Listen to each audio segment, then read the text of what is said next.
Hey everyone, I hope you're all doing well today. This time we're going to be talking about Pentiment.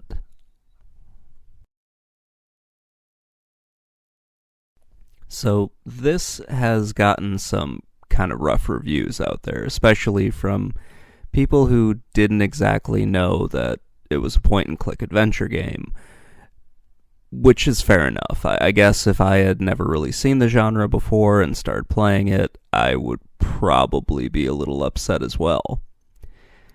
But yeah, it's a point and click adventure game, so you're not really going to be doing too much aside from moving your character around and just answering questions and talking to people.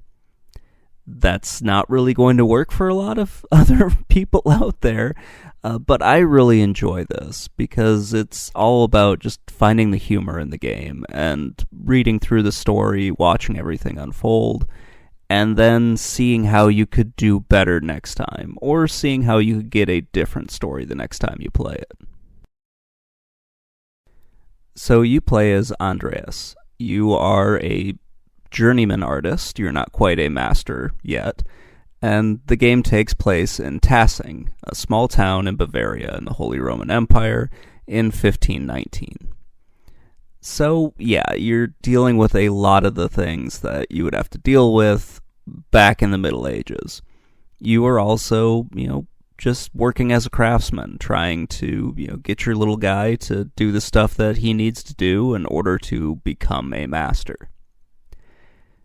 Throughout the game, you get these little text boxes, and that sort of sets up who your character is going to be. It creates his background and that sort of thing.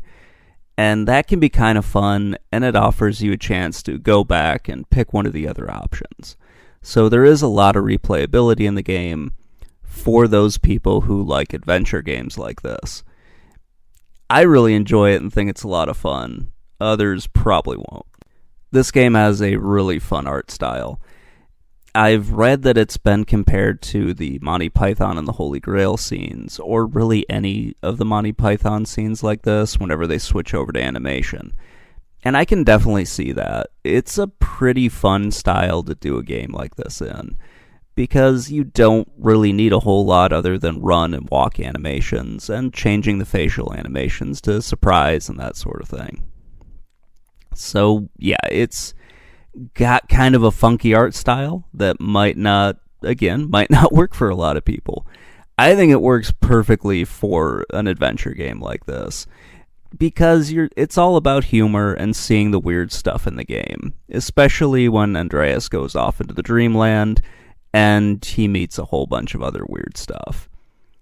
I really was enjoying this game an awful lot. There are certain things that I don't care for, but overall it's a fun game. So for the likes and dislikes on this one, I like that it's just a really relaxing game. I think the art style's pretty peaceful and everything, and you can kind of just get lost in the story. You can also come back and try different paths and see where that might take you. It's not necessarily a long game, but it's long enough to kind of get you into it. And you might have to take a break, come back to it at some point, because I think it's somewhere between like 10 and 15 hours if I'm correct on that one. It feels like a rather long adventure game, but yeah, you've got a lot of stuff to do in this, so it's not too bad to go through all of it. I really like the characters that you meet along the way, and also reading their different reactions to things. You definitely have a lot of snark in this, and you've got some people who are not necessarily okay with their position in life. It's kind of a fun way to go through a game like this, because it feels like some of the characters are kind of in on what's going on.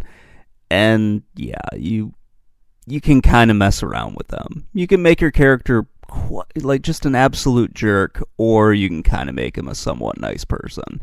So I like that there is some variety in this. And your choices at the very beginning for the background of your character do give you like different spots on the dialogue tree, so you can change the way he talks in certain ways. If you went with like a different educational background, he'll say different things and get different reactions. overall, yeah, it's a lot of fun to go through this. The only thing that I don't like is just kind of walking around. I do wish there was some more to do in the game, but that'll probably happen later on. You might have some more mini games or something like that. If you're a fan of adventure games, then this is a really fun one to go through. It's a genre that is not and really has never been super popular. So you don't get a whole lot of these games that often. It's different from a visual novel because you actually do stuff in this game. You are moving your character around and that kind of thing. You can choose what dialogue you want to go into, and some of them are planned out already, but others you can kind of avoid talking to certain people. It is nice to have that in the game in case you want to try to rush through it, or if you had to restart for whatever reason. I haven't seen any spots in here where you can have like some untimely deaths. That was always something that I enjoyed seeing with games like games like Space Ace or Space Quest or even King's Quest. I haven't experienced that here, but it might be coming at some point. Anyway, let me know what you think in the comments below, and I will talk to you all later. Bye.